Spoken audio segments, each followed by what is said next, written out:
அஜித் சாருடைய ரசிகர்களுக்கு ரொம்ப ஒரு சந்தோஷமான ஒரு நியூஸ் கிடைச்சிருக்கு. ஏன்னா அஜித் சாருடைய 64வது படத்தை பற்றின அப்டேட் வந்திருக்கு.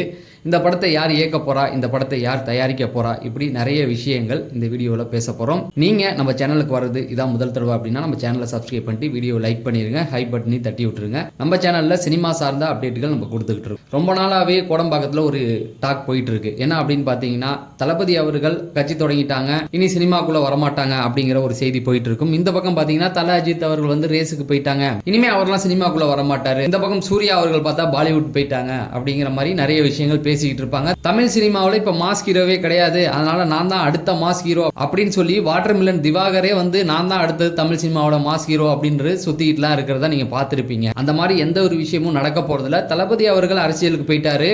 ஆனா இந்த பக்கம் பாத்தீங்கன்னா சூர்யா அவர்களுடைய 45, 46, 47 அப்டேட்டுகள் தொடர்ந்து வந்துகிட்டே இருக்கு. அவர் அடுத்தடுத்து தமிழ் படங்களை நடிச்சுக்கிட்டு இருக்காரு. 45 பார்த்தீங்கன்னா கருப்பு படம் ஏப்ரல் 10 இந்த படம் வந்து ரிலீஸ் கன்ஃபார்ம் அப்படிங்கிற மாதிரி சொல்றாங்க. அடுத்தது பார்த்தீங்க அப்படின்னா 46 வந்து ஆல்மோஸ்ட் அந்த படம் வந்து முடிஞ்சிருச்சு. அதோடைய அப்டேட்டும் கூடி சீக்கிரம் வந்துடும். 47 வந்து ஜித்து ஜோசப் தான் படம் பண்றாரு, அதில் ஒரு போலீஸ் கேரக்டரும் பண்றாரு அப்படிங்கிற மாதிரி செய்திகள் வருது. எதுக்கு சொல்றேன்னா, சூர்யா அவர்களுடைய லைனப்ல நிறைய படங்கள் வந்துகிட்டே இருக்கு தொடர்ந்து. இந்த பக்கம் பார்த்தீங்கன்னா தல அஜித் அவருடைய படங்கள் பத்தி எந்த ஒரு அப்டேட்டும் கிடையாது.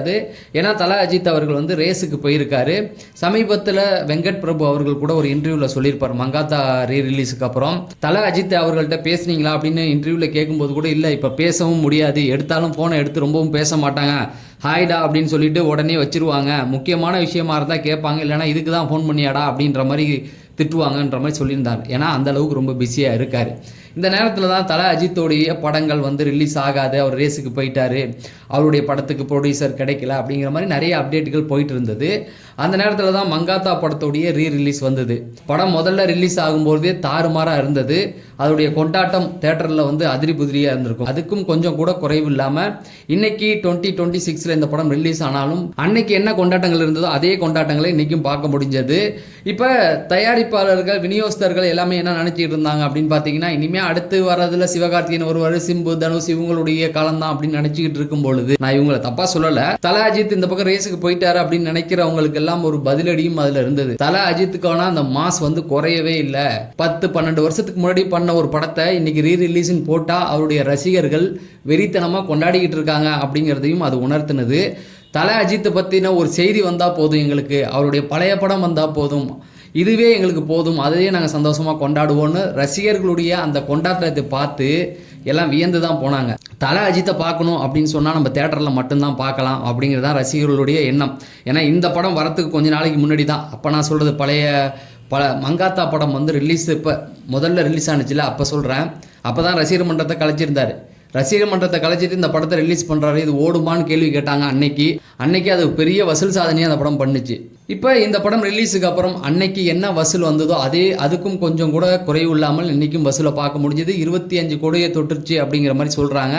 விநியோகஸ்தர்களுக்கும் பெரிய லாபம், தேட்டருடைய உரிமையாளர்களுக்கும் பெரிய லாபம், படத்தை தயாரித்து ரிலீஸ் பண்ண அந்த நிறுவனங்களுக்கும் பெரிய லாபம் தான் இந்த படத்தின் வழியாக கிடைச்சிருக்கு. சரி, இது ஒரு பக்கம் இருக்க, எதுக்கு சொல்கிறேன்னா, தல அஜித்துடைய படத்தை தயாரிக்க எந்த தயாரிப்பாளர்களும் முன் வரலை அப்படிங்கிற மாதிரியான பேச்சுகள் ரொம்ப நாளாகவே போயிட்டு இருந்தது. பாலிவுட்டில் முக்கியமான ஒரு நிறுவனம் பென் ஸ்டுடியோ அப்படிங்கிற ஒரு தயாரிப்பு நிறுவனம் வந்து இப்போ முன் வந்திருக்காங்க. இவங்கள பார்த்தீங்க அப்படின்னா, இவங்க தொடக்க காலகட்டத்தில் விநியோகஸ்தர்களாக இருந்திருக்காங்க. அதுக்கப்புறம் பாலிவுட்டில் மிகப்பெரிய படங்களுடைய சேட்டலைட் ரைட்ஸ் வாங்குறது, டிஜிட்டல் ரைட்ஸ் வாங்குறது, இந்த மாதிரியான ரைட்ஸ் எல்லாம் வாங்கி வச்சுக்கிட்டு இருந்தாங்க. அதுக்கப்புறம் நேரடியாக இவங்க வந்து படம் தயாரிக்க ஆரம்பித்தாங்க. அதில் முக்கியமான படங்கள் நிறையா இருந்தாலும் ராஜா ஹிந்துஸ்தானி அப்படிங்கிற ஒரு நல்ல படம், அதையும் அவங்க தான் தயாரிச்சிருந்தாங்க. எல்லாருக்கும் தெரிகிற மாதிரி ஒரு படம் அப்படின்னு சொன்னீங்கன்னா, அக்ஷய்குமார் நடிச்சிருந்த மிஷன் மங்கள், அந்த ஒரு படத்தை வந்து இவங்க தான் வந்து தயாரிச்சிருந்தாங்க. ஸோ அதில் வந்து தமிழ் வசனங்களும் நிறையா அந்த படத்தில் இருக்கும். ஹிந்தியில் ஓடினாலும் தமிழ் வசனங்கள் நிறையா இருக்கும். அப்துல் கலாம் அவர்களை வந்து நிறையா பேசியிருப்பாங்க. ஸோ அந்த படத்தை தயாரித்த நிறுவனம் தான் இப்போ வந்து தல அஜித்தை வச்சு படம் பண்ணுறதுக்கு முன் வந்திருக்காங்க, பென் ஸ்டுடியோ. இந்த படத்துடைய இயக்குனர் யார் அப்படிங்கிற நிறைய கேள்விகள் போயிட்டு இருந்தது. ஏன்னா தல அஜித்தை பொறுத்த வரைக்கும் ஏதாவது ஒரு விஷயத்தை அவரே சொல்லுவார். அவர் சொல்லி அந்த விஷயம் எடுபடாமல் போணுச்சு அப்படின்னா அந்த இயக்குநர்களுக்கு அதிக வாய்ப்புகள் கொடுப்பாரு. அப்படி பார்த்தீங்கன்னா, முதல்ல சிறுத்தை சிவா அவர்களுக்கு விவேகம் கான்செப்ட் வந்து தல அஜித் சொன்ன ஐடியா தான், அதன்படி தான் அவர் எடுத்தார். அந்த படம் சரியாக போகலை அப்படின்னா அடுத்த ஒரு படம் விசுவாசம் கொடுத்தாரு.